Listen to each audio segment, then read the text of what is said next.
This Queens round of the Subway Series has awakened the Mets and alarmed the Yankees. The Mets used this series to help turn the page on what was an awful end to June. And the Yankees are losing games and players, not to mention confidence in this team's makeup. Danielle McCartan of WFAN Radio joins us in studio to talk Subway Series. You've been doing it all weekend long, and I'm sure you're getting a different read from Mets fans and Yankees fans. But let's start with the Yankees today. This was a must-win, and they got it. Yeah, they needed it. Look, they needed this game in the worst way. It was going to be. They were looking at in the face of two sweeps in a row. One to the Toronto Blue Jays and one to the Mets. I mean, this was as much win game as possible in the early goings of July that there exists. So, it's good that they came out with a win today.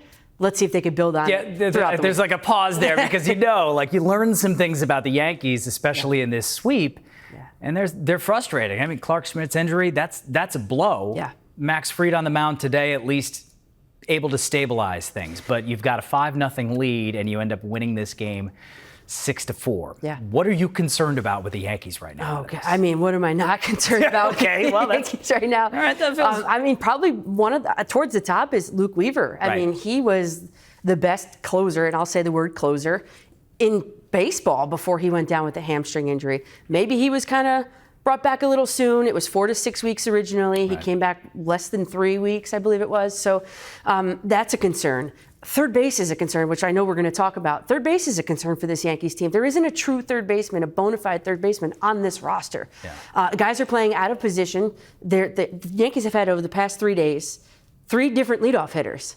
Jason Dominguez and whoever else. But it's just the structure of this team is a hindrance, I believe. It's alarming. And yet you have Aaron Judge, who's just kind of keeping pace with everything. Yeah. Cody Bellinger's at least been playing well. That has helped the offense. Yeah. And boy, he had a game today. He really had a good weekend. He's had a great 12-game stretch right now.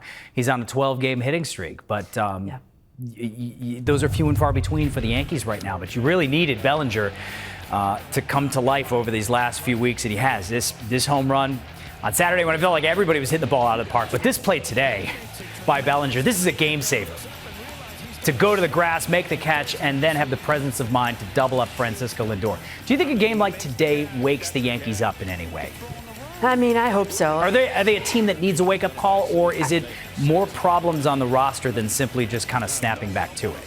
I think it's more of a mentality because I look back to when the Yankees were swept in Toronto by the Blue Jays. They entered Toronto in first place. They exited Toronto in second place. Yeah. And the message that Jazz Chisholm through the media that said that Boone conveyed to the team was, you're the best team in the league. Well, I don't know on what planet that that where they're the best team in the league. They're not the best team even in their division.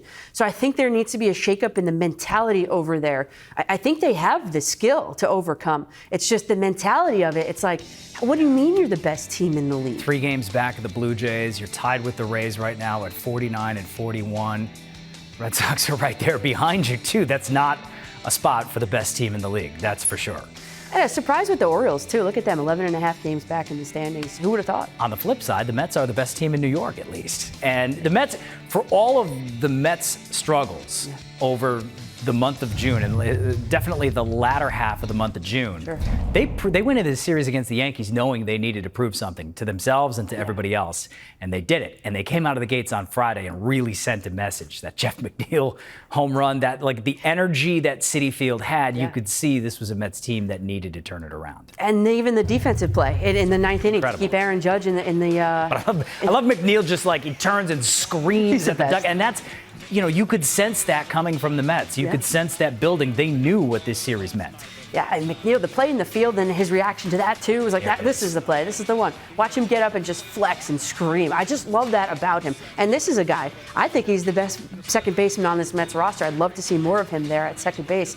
But, yeah, I mean, the Mets came in, they took care of business. Pete Alonso on Saturday. Every time the Yankees got close enough, there goes Pete Alonso with the big swing, and he just kept the game out of reach for the Yankees. And Pete has been incredible this season so far. I mean, 2-home-run game against the Yankees, a guy that what a year makes for Pete Alonso right now. It seems like he's playing motivated. He's playing with that pressure off of his shoulders, and, of course, he'll be headed to the All-Star game, hitting .287 right now. He's got 20 home runs, tied for third in baseball with 73 RBI.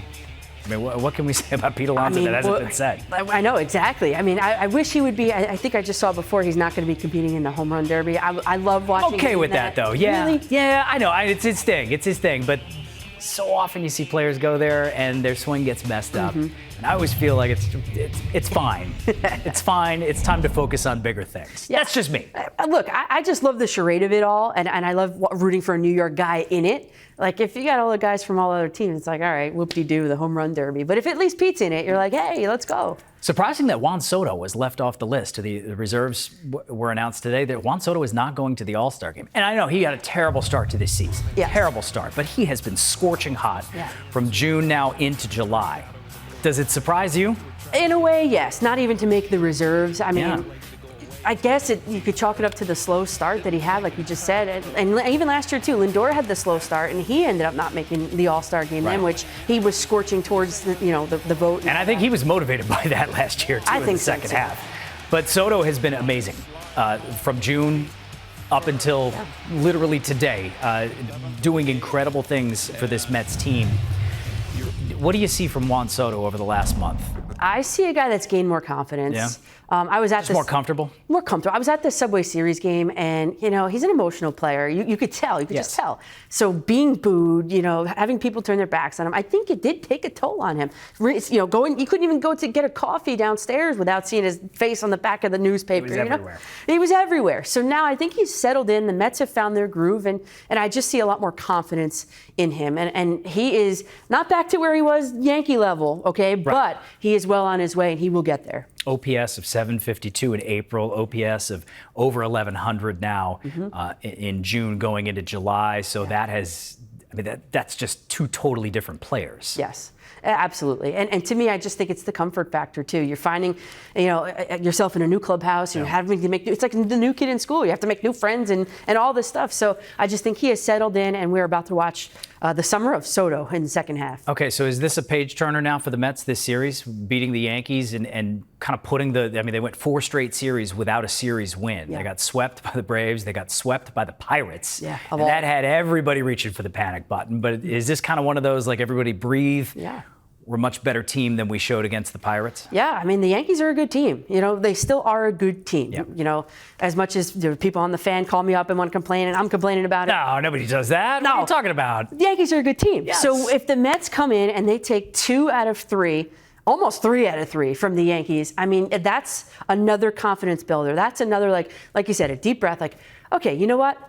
We've got this. We belong. Let's keep the foot on the gas pedal. All right. And for all of that losing, and for all of the hand-wringing and the panic over the way the Mets were playing in the back half of the month of June especially, they're only a game and a half behind the Phillies right now at 52-39, with a chance to get Kodai Senga hopefully back at some point and get healthy. But as you head towards the trade deadline, now you still got to make some moves, because the Mets still had 6 pitchers on the IL, 3 starters, 3 relievers since June 13th.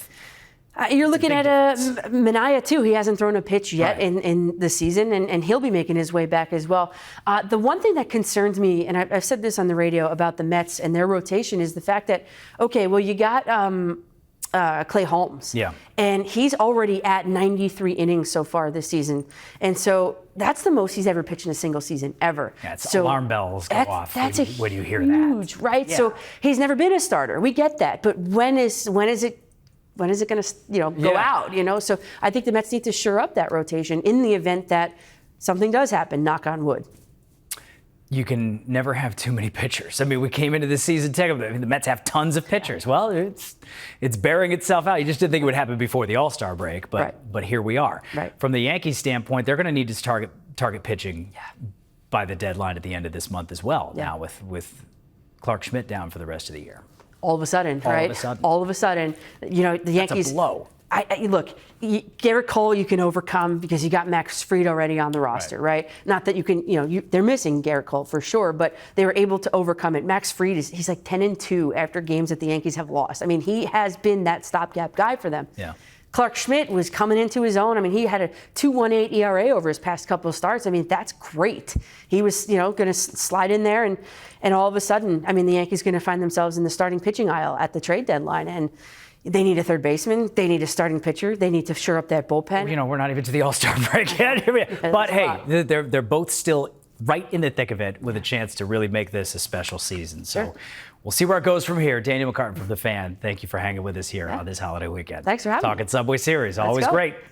All right, we're coming right back to talk some Knicks basketball here on Sports Final. Yes, we have to, because Mike Brown is their new head coach.